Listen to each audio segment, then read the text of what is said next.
pelaku pengeroyokan dan penganiayaan terhadap dua debt kolektor yang terjadi di Jalan Raya Pahlawan Seribu Kelurahan Rawabuntu, Kecamatan Serpong, Tangerang Selatan, Rabu tanggal 5 April tahun 2023 yang lalu, diamankan Subdit Resmob Ditreskrimum Polda Metro Jaya. Ada 6 pelaku pengeroyokan dan penganiayaan yang ditangkap polisi, diantaranya berinisial AA alias Ma, Ri alias B, SDS, M, A alias S dan Ek alias B. Kabid Humas Polda Metro Jaya Kombes Pol Trunoyudo bersama Direskrimum PMJ Kombes Hengki Haryadi mengatakan, kasus tersebut berawal adanya laporan polisi tentang dugaan tindak pidana pengeroyokan dan atau penganiayaan yang dilaporkan oleh korbannya Paulus Paliama selaku debt kolektor pada hari Rabu tanggal 5 April tahun 2023 yang lalu. Subdit Resmob Ditreskrimum Polda Metro Jaya bersama Satreskrim Polres Tangerang Selatan berhasil melakukan penangkapan terhadap 5 orang pelaku, dan 1 orang pelaku utama atas nama A alias Ma masih dalam penyelidikan. Bismillahirrahmanirrahim. Assalamualaikum warahmatullahi wabarakatuh. Selamat siang, salam, swastiastu, namo buddhaya, salam kebajikan. Rekan-rekan, hari ini Polda Metro Jaya pada hari Senin tanggal 10 April 2023, Direktorat Reserse Kriminal Umum Polda Metro Jaya dan juga bersama-sama dengan Polres Tangerang Selatan hadir di tengah-tengah kita. Pada hari ini akan kita lakukan press conference. Ada 2 peristiwa, ya. Baik itu peristiwa tentang pencurian, pemberatan dan pencurian kekerasan, kemudian juga adanya penganiayaan dan pengeroyokan. Tentunya Pak Direktur Reserse Kriminal Umum Polda Metro Jaya akan menyampaikan secara kronologis, teknis, dan juga bagaimana proses pengungkapan ini, sekaligus bagaimana membuat Jakarta ini menjadi lebih aman dan nyaman, sebagaimana program Bapak Kapolda Metro Jaya. Kami persilakan untuk waktu dan tempat kepada Bapak Direktur. Baik rekan-rekan sekalian, Assalamualaikum warahmatullahi wabarakatuh. Salam sejahtera buat kita semua. Pada kesempatan siang hari ini, kami jajaran Direktorat Reserse Kriminal Umum Polda Metro Jaya bersama Polres Tangerang Selatan, dalam hal ini hadir Bapak Kapolres Tangerang Selatan. Kita akan menjelaskan tentang terjadinya suatu peristiwa pidana yang ada kaitannya dengan debt kolektor, sebagaimana kasus yang viral beberapa waktu yang lalu. Jadi rekan-rekan sekalian, kasus ini bermula ataupun terjadi pada tanggal 5 April 2023 pada pukul 14.00 yang diawali. Ini delik yang pertama, ya. Ini delik yang pertama karena ini terjadi 2 delik di mana tempus ataupun waktu kejadian tempus deliki, ya, maupun lokus deliki, tempat kejadian ini berbeda. Kejadian pertama terjadi tindak pidana pencurian dengan pemberatan atau pasal pencurian dengan kekerasan dan atau pasal kasus pemerasan 368 KUHP. Diawali di mana ada korban yang sedang mengendarai mobilnya ini tiba-tiba dihadang oleh 5 orang, kemudian dilakukan perampasan kendaraan dengan cara mengambil secara paksa kunci kendaraan tersebut, kemudian memaksa masuk, dan menurut keterangan korban sempat dilakukan pemukulan dan memaksa meminta STNK-nya dan kemudian membawa kendaraan tersebut ke kantor leasing. Namun ternyata korban menghubungi salah satu rekannya atas nama A, kemudian kendaraan ini dihadang di TKP yang kedua, yaitu di Jalan Raya Pahlawan Seribu, Kelurahan Rawabuntu, Kecamatan Serpong, Tangerang Selatan.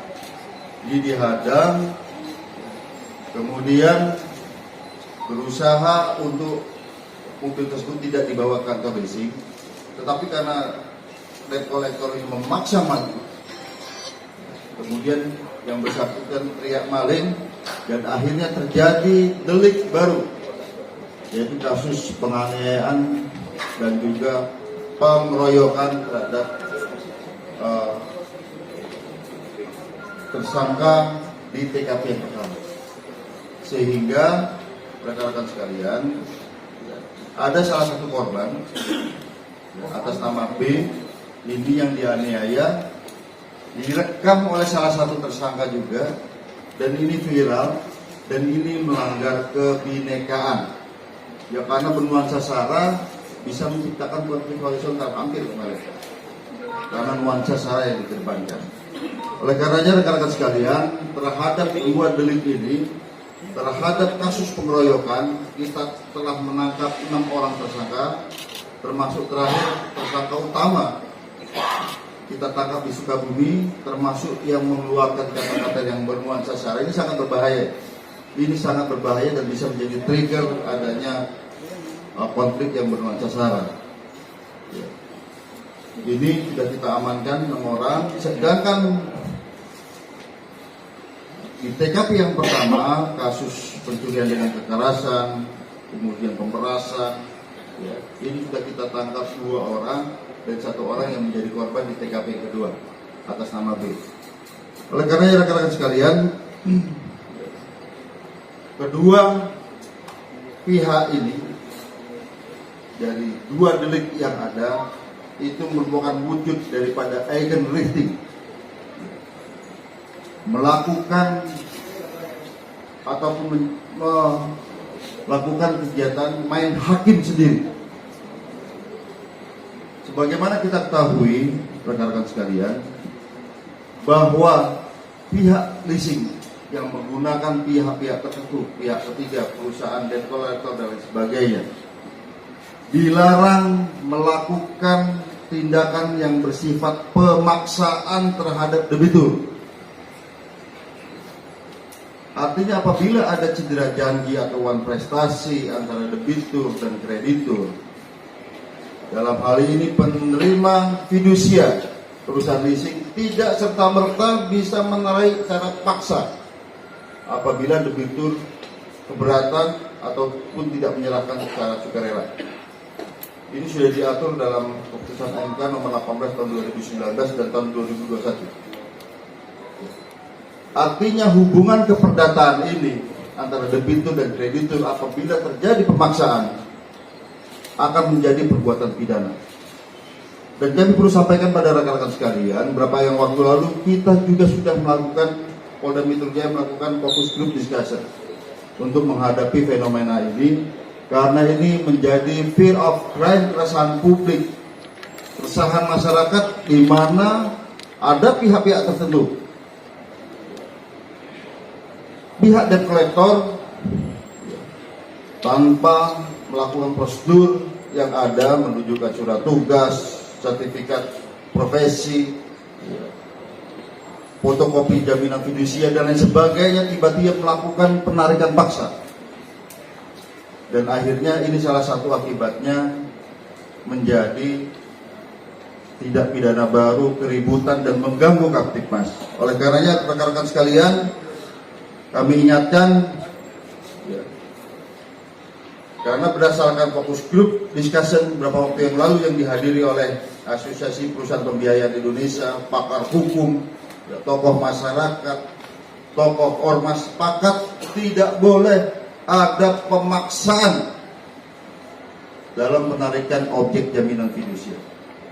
Oleh karenanya kami Polda Metro Jaya sepakat apabila ada pihak-pihak tertentu, apakah itu mata elang ataupun kelompok debt collector lain yang melakukan tindakan di luar hukum, kami akan tindak tegas. Ingat, catat sekali lagi, kami akan tidak tegas. Tidak ada debt collector yang melakukan upaya paksa terhadap debitur. Dan sekali lagi kemarin sudah dilaksanakan FGD, kita juga mencegah jangan sampai debitur juga tidak membayar kewajibannya terhadap pihak leasing. ini sedang dirumuskan oleh pihak API dan juga kepolisian agar tidak terjadi lagi hal-hal ini ke depan. Jadi sekali lagi rekan-rekan sekalian, ya, kasus ini yang bisa menimbulkan konflik yang bernuansa sara karena divideokan, kemudian ada ucapan-ucapan yang bernuansa sara, ini sangat berbahaya bagi kebenekaan kita.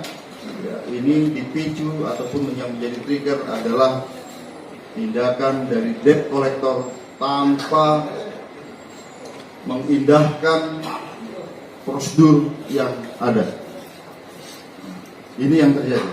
Oleh karenanya di jajaran Polda Metro Jaya tidak boleh ada lagi debt collector yang melakukan pemaksaan dalam penarikan objek jaminan fidusia. Kami akan bergerak cepat dan akan kami tangkap. Di sisi lain, masyarakat juga tidak boleh main hakim sendiri, karena itu adalah pelanggaran pidana. Oleh karenanya rekan-rekan sekalian, kasus ini akan menjadi contoh. Sekali lagi, dua-duanya adalah wujud daripada main hakim sendiri, eigenreaching, dan kami akan tidak tegas kedua pihak. Saya kira demikian yang kami sampaikan. Terima kasih. Wabillahi taufiq wal hidayah. Wassalamualaikum.